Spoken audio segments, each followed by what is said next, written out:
Okay, it looks like we're live here. This thing should be. There it goes. Cool. So go ahead and check your mic. Check, check. Hello. Good morning.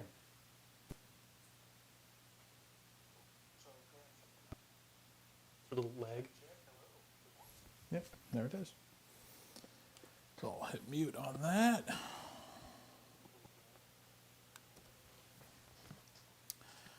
And cool.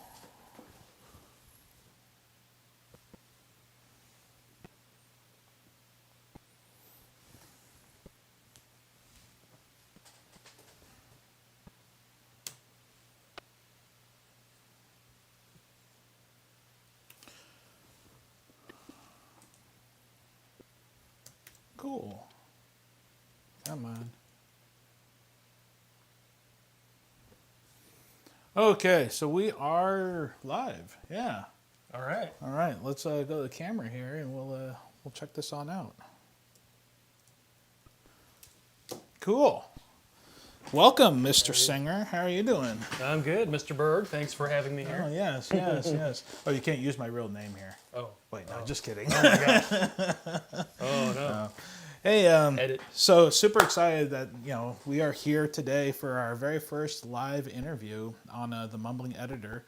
Kind of done a couple other live edits and stuff, so that's kind of my take on doing these lives. I want to do some live edits, kind of show you guys how I approach doing just some simple commercial work, and then also focus on live interviews and bring in some editors and some on-set production people, like directors, producers, grips, kind of all around people.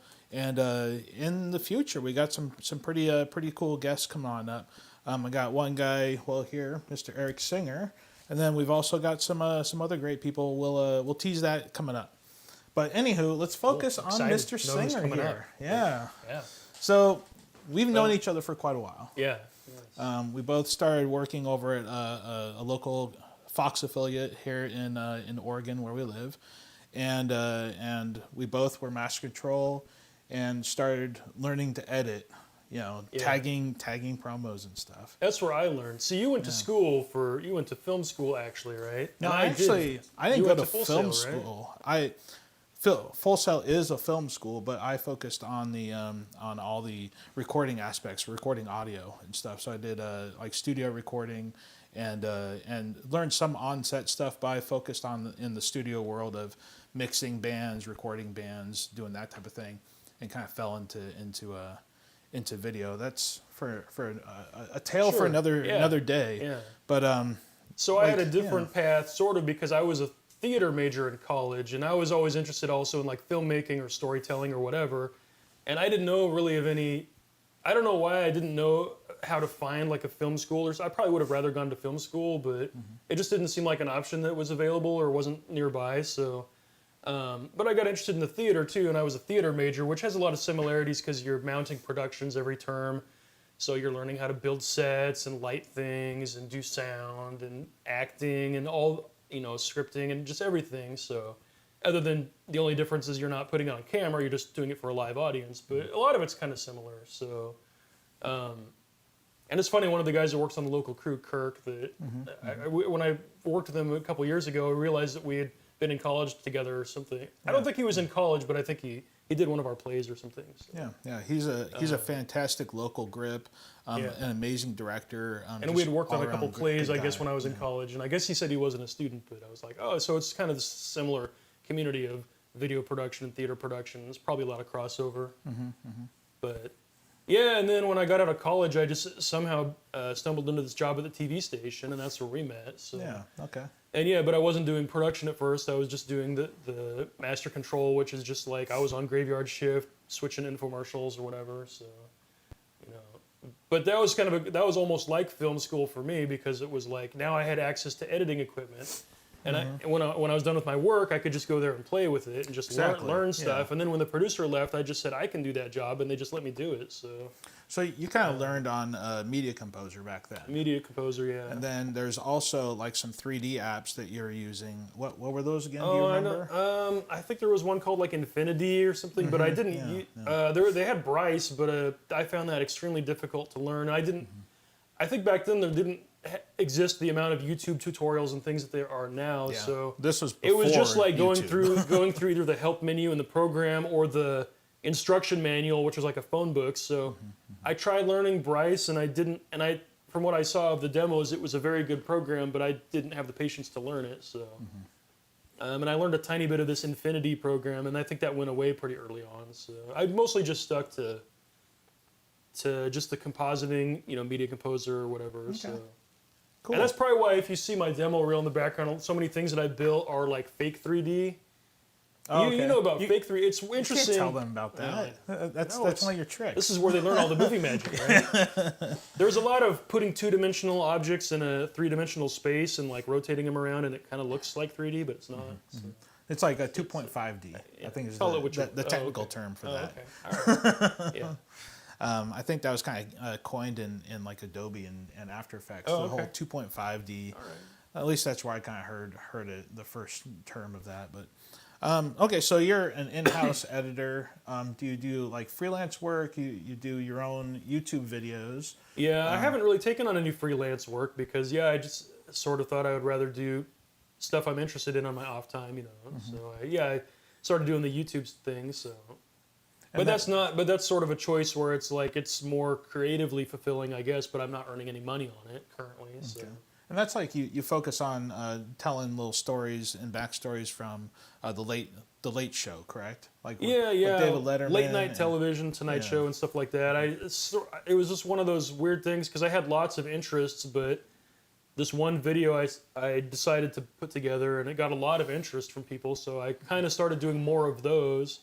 And that's not maybe even the topic I'm most interested in, but as I've been doing it for a few years now, got like 1.5 million. I've views learned on a lot or something, right? Yeah, I think that one has like 4 million, and there's another one that has like 1 or 2. So most of them are less than that, but you've just lost count. It's so many. I've lost count at this point. That's pretty amazing, though, that you created a video that just kind of blew up. I'm sort of surprised that it hasn't gotten cut down yet, but I mean, I did have to actually trim it down, but almost everything I do, and this is all, if you want to plug my thing, it's like I also have 2 YouTube channels, which I think is something a lot of people do, but the first one, I have all this copyrighted content, which I can't monetize, but it brings in a lot of views, so then I have a second channel, which everything is copyright free, so that hopefully I'll one day monetize if I get enough subscribers. But okay. Yeah, it would just cool. be nice. There was a very brief time when I was monetized on my main channel, and it earned a few $100, and I thought it wasn't enough to make a living on, but it was like it would be nice if your hobby can bring in a little money to kind of justify the time you spend on it, or the equipment you're going to buy, or I bought a few things for it. So okay, cool. So okay, I kind of want to focus on editing and stuff with this series here, and one thing that like I see a lot of people out there. They do editing for fun, much like yourself, but you also are a professional editor. Right. Like that's how you make your living. Yeah, true. So I wanted to kind of like share with the audience like the steps that you took to kind of get to be to that professional level, to be like, hey, my profession is an editor. My tax return shows I'm an editor. Exactly. Yeah. So like kind of walk me through those steps. Like, you start off at KMVU, and then you learn some basics there in Media Composer, and then where'd you go from there? Like, how did you make that leap from like tagging promos to, hey, I'm actually editing commercials. This is what I do for a living. Yeah, that was kind of interesting because I don't know if it was standard anywhere else, but at our TV station they had all of the board ops tagging promos, which is kind of an editing task. And I don't know if that's really required of board ops anywhere else. I think it pretty much is. Oh, yeah. okay. Yeah. It's kind of just busy work. It's very simple editing. But that was kind of a good place to learn the basics. And then, of course, so from there I learned more just on my own, just because I was interested. And so that's like when I said when the guy, the video producer at the TV station left, I was able to take his job. or at least to do it until they found somebody else. And then by then I had learned enough that they just let me keep it. But it was a good, like I said, it was almost like film school where it was not super high quality on anything we did, and everything was rushed, so there wasn't a lot of time to perfect anything. But it was good to be the one-man band. So then I was meeting clients, taking notes, writing scripts on those notes, and then I would go out and shoot, and then I would edit. I would a lot of times do my own voiceovers. I'd have to find music, or you'd have to work with voice talent to get a voiceover done or whatever. So it was kind of a comprehensive view of production where I had to do every step of it I had to do, which was a great way to learn it. It seemed like a lot of work for one person, but it was a crash course, in editing. So then I was lucky enough to get placed at my current job, which is an ad agency, and I'm allowed to mostly just edit at this job, so it made me a lot better editor because I was able to spend more time getting it right or whatever. So, cool. But I mean, it's still nice to occasionally we go out and do shoots, and everything we do at this company is at a much higher budget level. I'm not trying to knock the TV station, but everything was like you had 2 hours to go shoot something, or you had and you didn't have any lighting equipment or anything. It was just kind of shoot whatever's there. There's no setup time. There's no whatever, and then you were supposed to edit it in 2 hours or something. So at our current company, you can actually schedule a shoot with proper equipment, with a full crew, spend an entire day on it, and you can get a lot better stuff. And likewise for editing, I mean, sometimes we get rushed and we have to turn things around in a few hours, but then sometimes you can spend an entire day on an edit, or a day, or a week, or whatever you need to, so depending on if it's a short commercial or a long form training video or whatever. So. Okay, cool. So kind of backtracking to you're coming up in the world. There at the TV station, did you have any kind of mentor that kind of helped you with editing, or did you just kind of just pick things up and learn as you went? Yeah, I didn't have any one mentor, but I mean, there was several. I remember specifically one guy I just found it very helpful because he was the guy. There was a producer there when I first started, and he left very quick. He left a month or two into when I started, but he had taught me the basics of doing all the promo tags that the board ops did. So it seemed like he showed me a lot of stuff in that first week or whatever that I had to work with him. His name was Patrick something. I can't remember. I never met him, but I remember people talking about him. And then the next guy that came in and took over, again, I never sat down and trained with him specifically until he went to leave 5 years later or whatever, and then I did a few weeks of shadowing him, Trevor. But I'm sure within that first 5 years, before I was planning to take over his job, I'm sure he probably gave me a lot of tips. So. And then since then, it's just like you watch the YouTube tutorials or you. Yeah. Now it's way easier. It's sort of nice, and I don't know if it's just for the small town, but Trevor also hooked me into a local production group that they used to get together every week and have lunch. And it was kind of, you just sort of found a community of people that if I had any questions, I could shoot it to them. And usually with them, it was more often a question about like equipment, like audio or video equipment, not so much editing, I guess, because I was already doing a lot of that and learning it. But it was, between online help forums or the help menu built into the program or the YouTube tutorial, it was kind of enough just to stumble through, I guess. After a few years, you start to learn things. Yeah, just kind of like incremental steps. Like, you learn this and then you learn that, over the course of 15, 20 years, you learn quite a few things. So we famously, working in the same office together, trading notes, we will do something wrong for like 5 years and then figure out a shortcut to do it 10 times faster.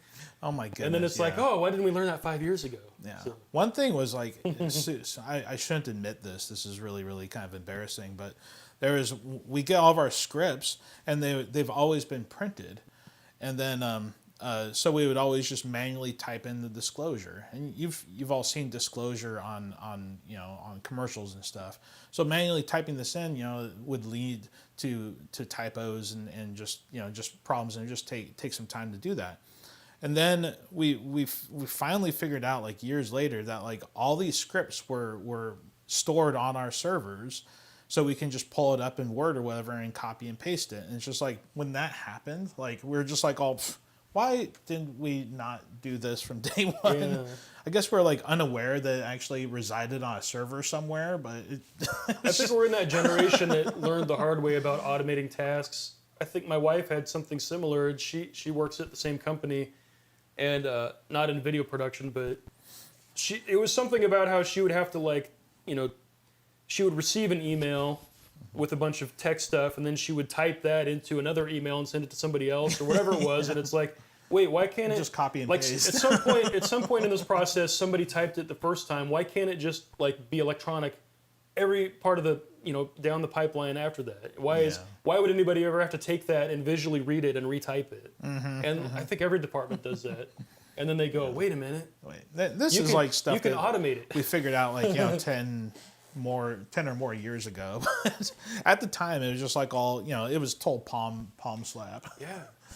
Or face Well, palm. we're in the old enough generation that we started with a lot of things on paper, and then there was a lot of jobs that didn't have computers or involved or whatever. Yeah. So like with editing a project and stuff, is there any particular thing that you just like, you get your script, you get your VO. This is kind of like our workflow. Is we get a script in from a project manager. They send out for VO work. We have a guy in a different city that does all the mixing and sweetening of that audio. They send it back as an MP3 or WAV back to us. So our audio is already mixed. The only thing we ever have to do is like lay in sound effects if we need sound effects or whatever. So with your workflow, do you pull your inspiration and kind of get your drive for that edit from the script, the VO, the music, like a project manager's idea, your own idea? Like where are you kind of getting your most of drive for that?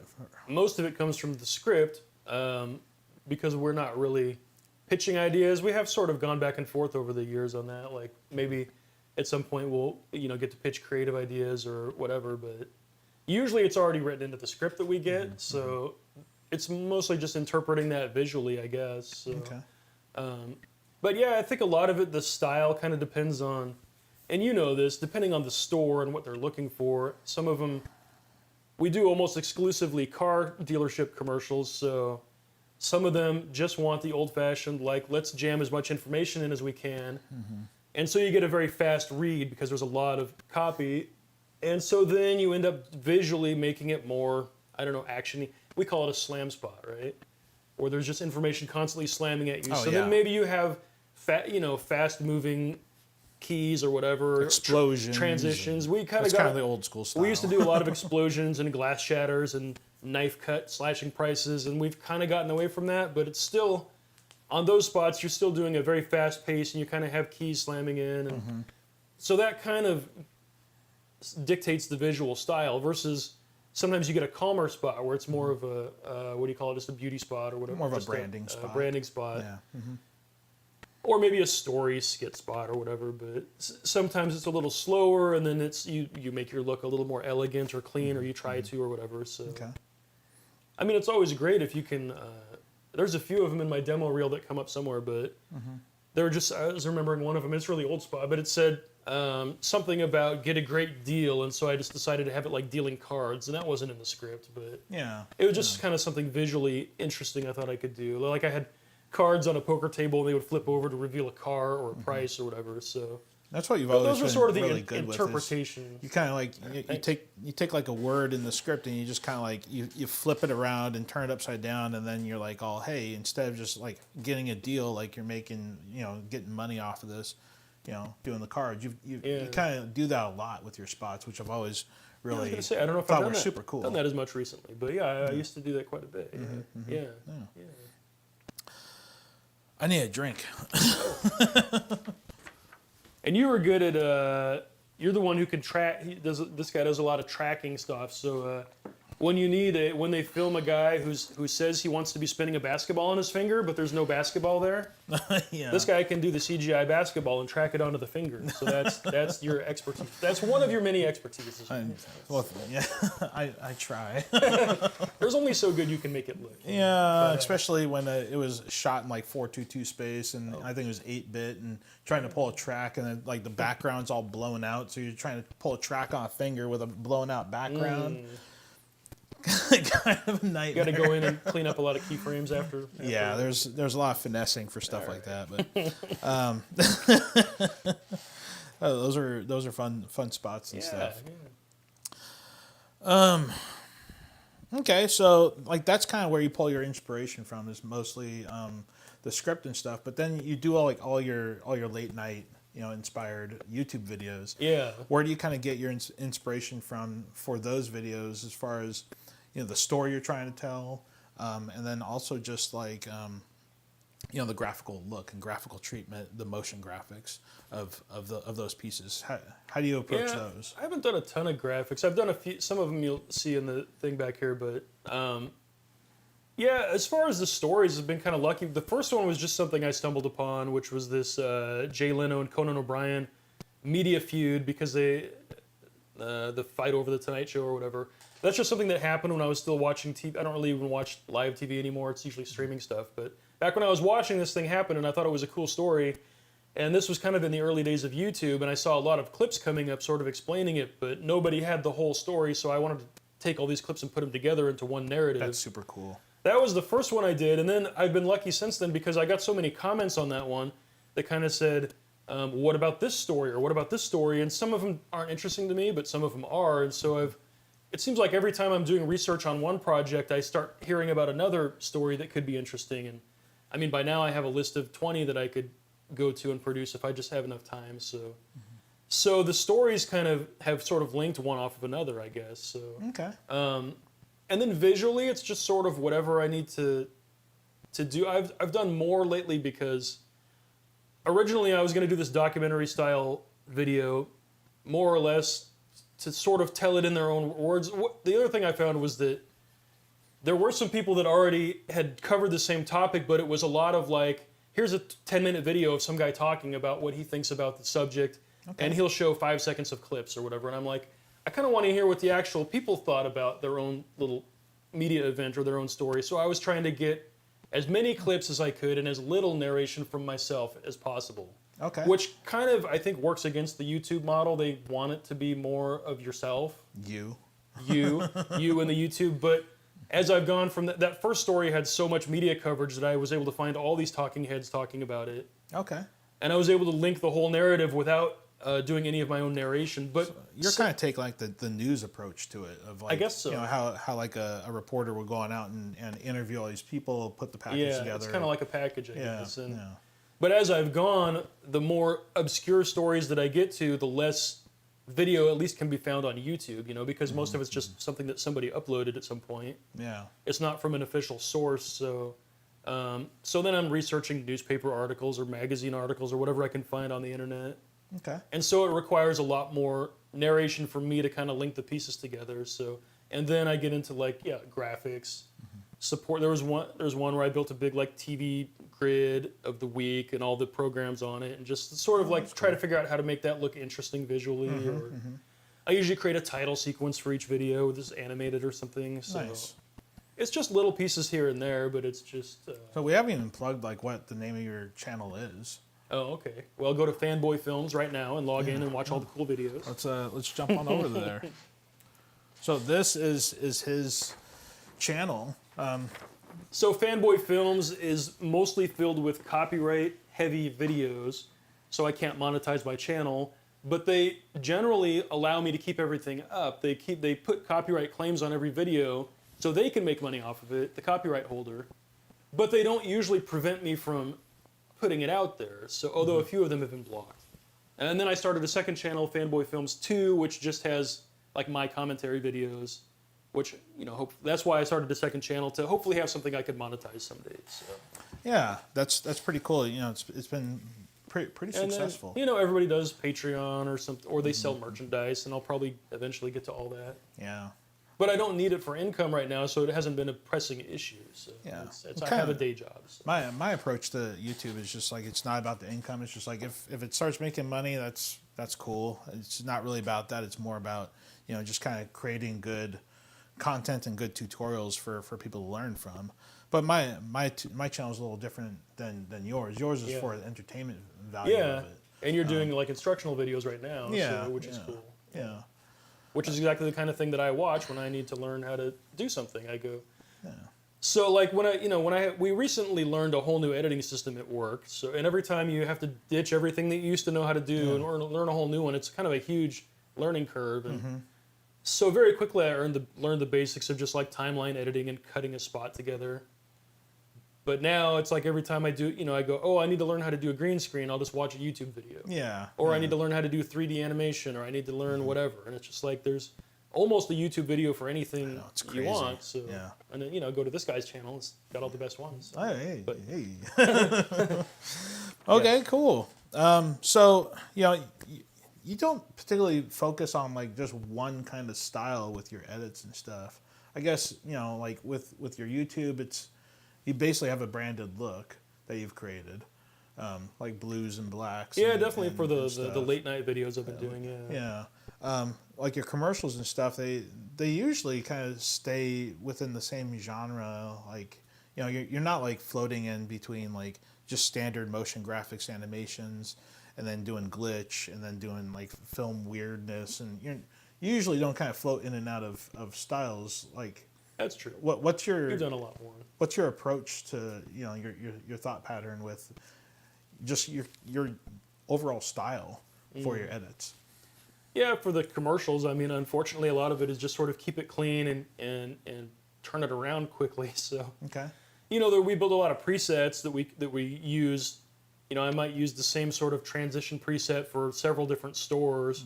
Maybe they'll have a different color scheme or whatever. But I got a bunch of presets I'll send you home with. There you go. Exactly.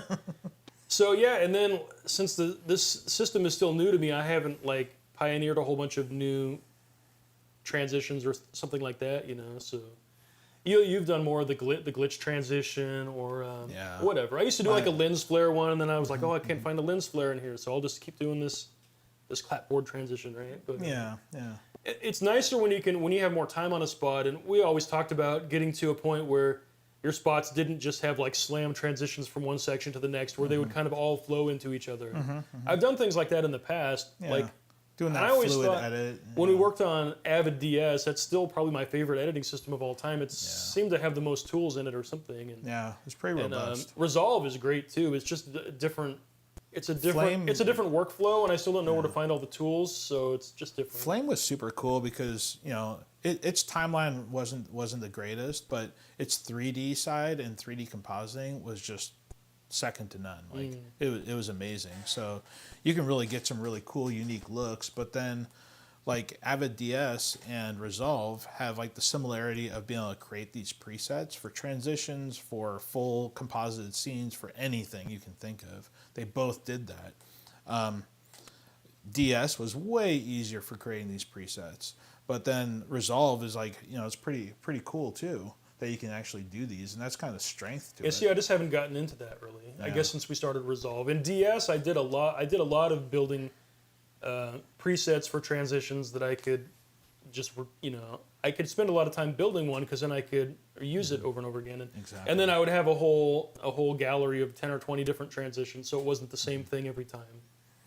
And when I got into Resolve, I just kind of went, well, I'll just rebuild the easiest one I know, and then we'll just kind of go, and then as I have more time, I'll build a couple more, and I have a few now, but I haven't got into that many complicated ones. Yeah, like I but had you're pretty new to Resolve too. Yeah, like, you were working Flame for further behind, longer than we were, because I think like I was like the little Scott. Yeah, you were the test guy, started doing it, and then I was like the guinea pig to kind of transition on over. Then everyone else kind of jumped on over too. Yeah, but yeah, it's a great. I think software. I was the last guy to jump.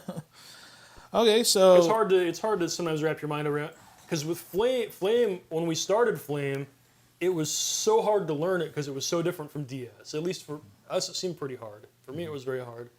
And so after I'd been using it, I don't know how many years we used it, 5 years or something? Something like that, 5-6 years. By the time we were done with it, I was really good at it. And I was like, I don't want to leave this one I'm really good at to jump over to one that I know I'm Both of us not going to really be good at. She's like, oh no. So they kind of had to twist my arm to switch over to Resolve finally, and I switched over. And it's a great program, but it's not the one that I know. So it's still, my editing skills are now kind of much more basic than they were in Flame. Although I'm learning new things all the time. So. So like you talked about Bryce and Infinity, those 3D softwares. What's your take on like an editor editing, also doing motion graphics and also doing 3D work, like full 3D work? Like, you think that that's like a good thing that an editor kind of like can do it all, or do you think that it's best that an editor focuses on like just one piece of their craft? I mean, it depends. I mean, especially if you're some kind of freelance person on your own, you're probably going to want to learn it all. But and if you're in a bigger department with a lot of people, maybe each person can specialize in something. But I mean, I would think the more you know, the better you're going to be.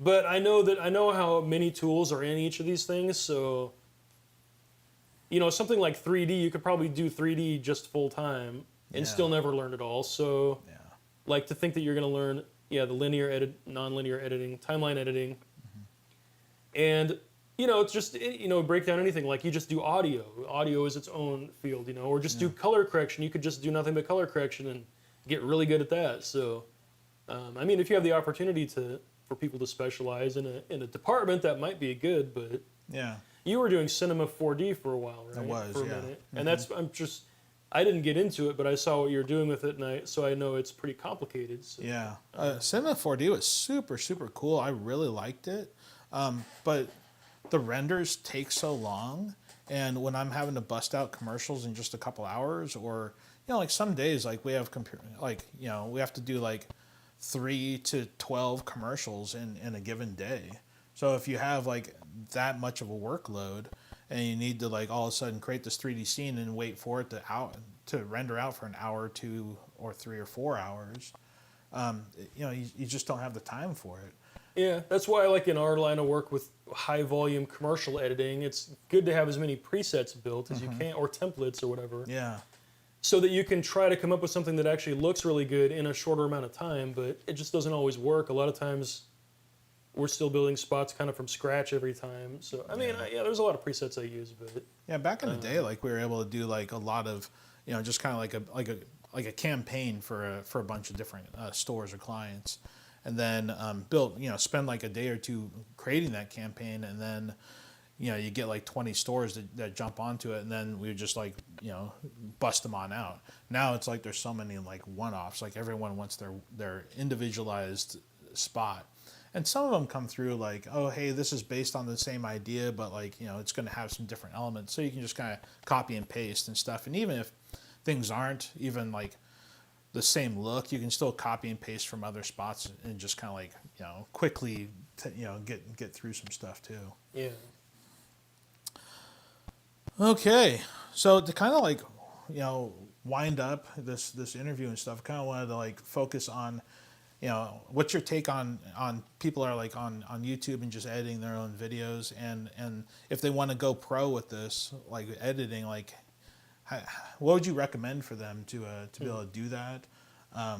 Like your approach was one way. Like do you want to talk about that, or give the kids some inspiration on how to actually do this for a living? The whole YouTube model is kind of, I mean, I'm on YouTube, but I know I haven't maximized it the way a lot of people have. So I don't know if you could I don't know how easy it is to make a career or a living off of like just YouTube stuff, but I mean, I'm sure there's still places locally where you can get into a video production house or something, a local TV station, ad agency, or what. I think what surprised me over the last 20 years is that there's a lot more places than I thought of that do their own in-house advertising. Like around here, it's like the health clinics or whatever, and it's like, oh, they have their own in-house, or just a big company, and we work for a car company and they have their own advertising unit. So it's not just TV stations or whatever, or even post houses or whatever, right? Yeah. There's also just companies that do their own video production. So, Exactly. But I mean, that's one way to learn it, and I think it's a good way because you sort of have a high volume of stuff to work on, and it just forces you to, just reinforces as you do it, 100 different spots, it becomes so routine that it really becomes second nature. So that's kind of good in a way, but Yeah, and I haven't done a lot of freelance stuff, so I think there's probably a lot more opportunities for freelance online now, right? Where Yeah. you don't necessarily have to be local. You can, somebody on the other side of the country or the other side of the world can be working on some project and just send you some files that you can cut together or whatever, right? So, Yeah, there's like services like Fiverr, and there's other websites out there where you can like pick up work and stuff. Unfortunately, like what I've noticed is like the work always goes to the lowest bidder.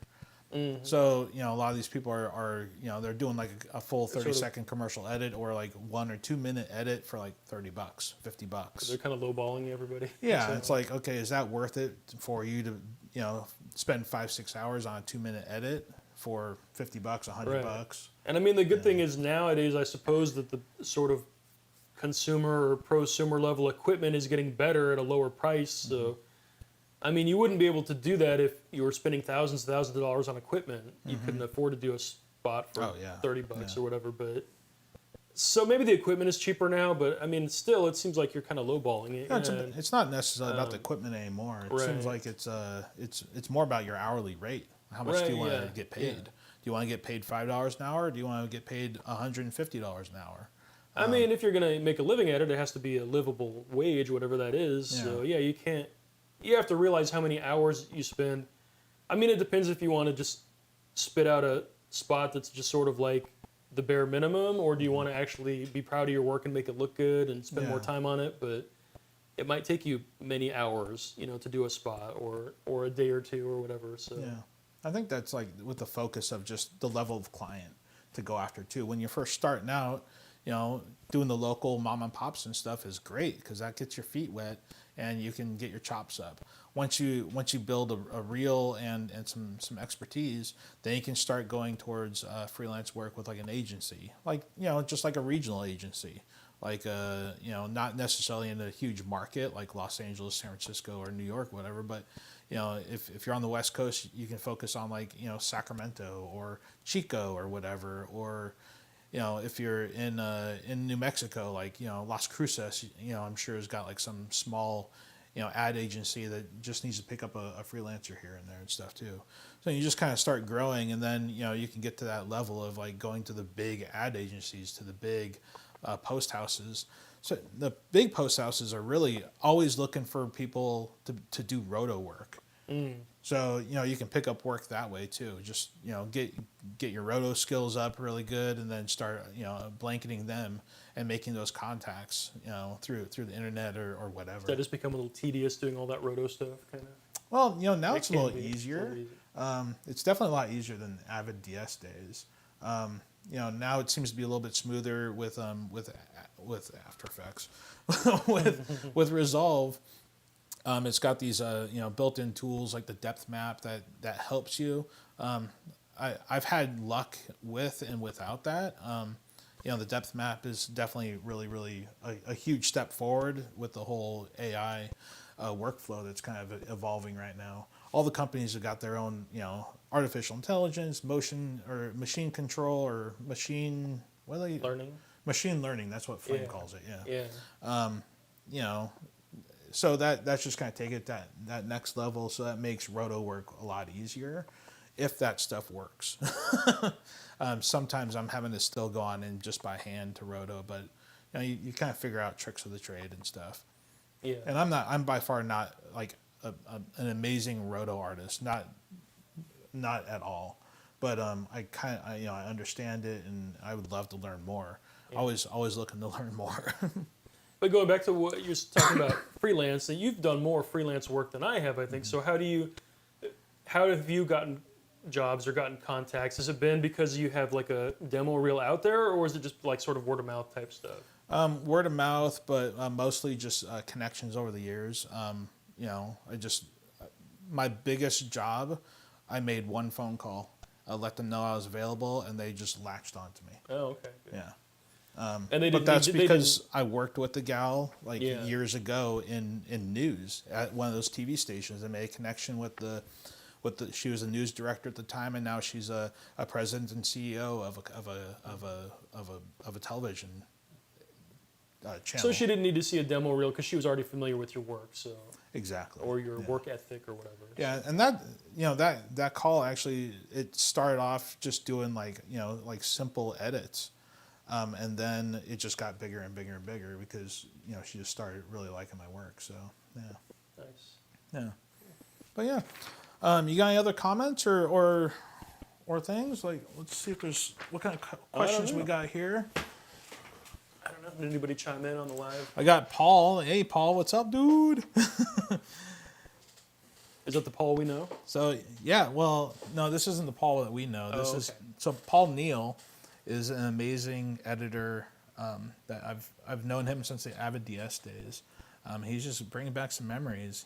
He's worked on both Avid DS and Autodesk Flame. What up, Paul? We've actually been working on a fun little project together, and really looking forward to taking that to the next level and then sharing that with everyone. Oh, all right. Yeah. Can't wait to see. Yeah, it's pretty big. It's pretty fun. Yeah, so we don't really have any questions here. So I think we're gonna wrap this up. Stay tuned for other lives and stuff. I'm gonna try to do them once a week, but it's probably gonna be more like once a month. Got busy lives here. Exactly. But that's it. You guys, thanks for taking your time to check this out, and we'll see you on the next tutorial, live or anything. There we go.